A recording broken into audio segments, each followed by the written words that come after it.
Sorry for the radio silence. I have been sick with a capital IF. Hence the silly little voice filter. But I finally have that Philbert update for you, and I'm going to go over all of the cool things about the species. Alright, so these guys are really cool because they lay their nests on the side of cliffs. And this is what they look like from a very far away view, and this is where they start their life.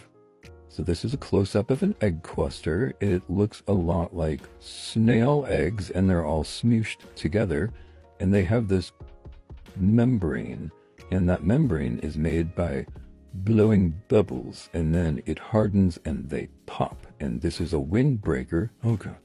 This is a windbreaker for the eggs, so that when the wind blows on the cliffs, it doesn't blow the eggs off. And that's an individual little egg. It's got this head right there, the yolk right there, and it's wrapped around it. So here is a baby, little hatchling, and they are a little bit different. So they have an egg tooth that helps them pop out of that membrane, because it does get a bit harder when they're about to hatch out. Temporary gills till they're about 4 years old, because they do dive into the water when they hatch out. They have smaller wings and bigger tail fins, so their proportions are a little bit different when they're first born. They hang on to these cliffs and then just dive right into the water, where they spend lots of time eating. And here are some of the various food items that they'll eat as they grow up by the cliffs. Lots of yummy things and really cute things. And they are called painted ocean seals. And here's some babies, and they're chilling on a rock for some warmth.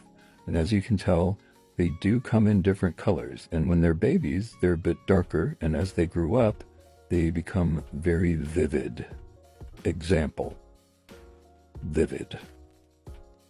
Their eyes are more of a corally color, but when you get closer, they will have a lot of other colors in them. There's that tear duct that goes all the way down to the corner of their mouth that flows the salt particles away from their eyes when they're coming out of the water. Super strong teeth, made for biting and fighting. And then they've got little sticky stickers on their toes that keep them on the rocks as well as shore rocks, because those are dang slippery. And as they age, they lose their color, get rougher skin, and longer whiskers, but they don't change too much. So first, I want to talk about some of the cool things they can do, and one of them is this. So there's all these ridges on the wing, and that is because they can expand and contract that skin membrane. So if they were swimming, they would probably go with this. It's more fin-like, and they can dive and maneuver around in the water really well.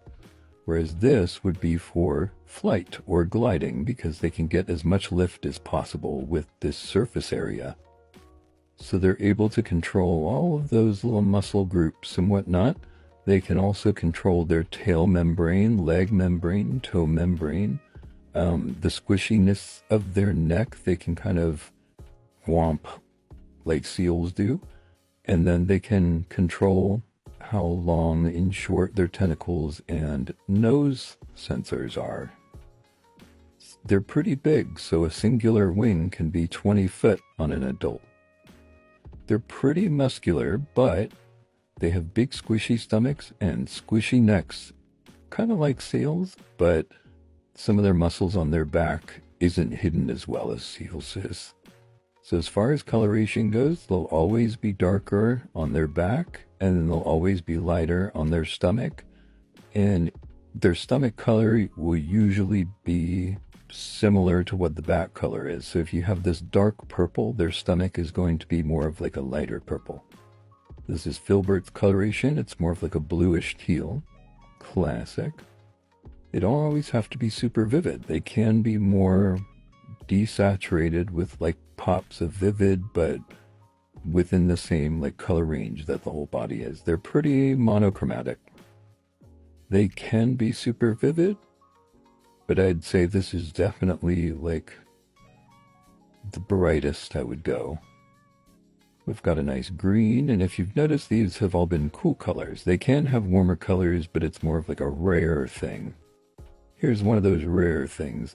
So this is if they are leucistic, meaning they have a complete lack of pigment, and this kind of can turn them pinky, orange, and then like bright pink, almost white on their bellies.